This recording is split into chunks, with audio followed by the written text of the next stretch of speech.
How to block or unblock someone on Facebook Lite. Hey guys, welcome to the channel. So if you want to block or unblock someone on Facebook Lite, what you're going to do is first of all, launch the Facebook Lite application on your device.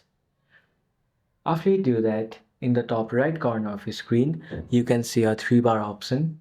Click on it and then scroll a bit down until you see the option which says settings.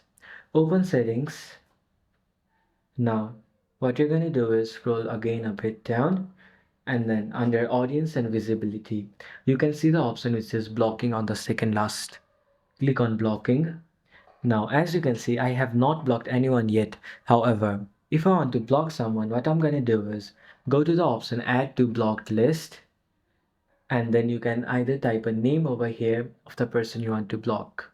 So after you type the name and block them, they will appear on this page.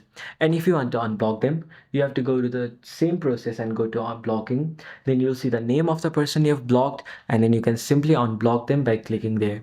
So this is how you can block or unblock someone on your Facebook Lite. So thank you so much for watching till the end of the video. Hope you found this video very informational and helpful and see you in the next video.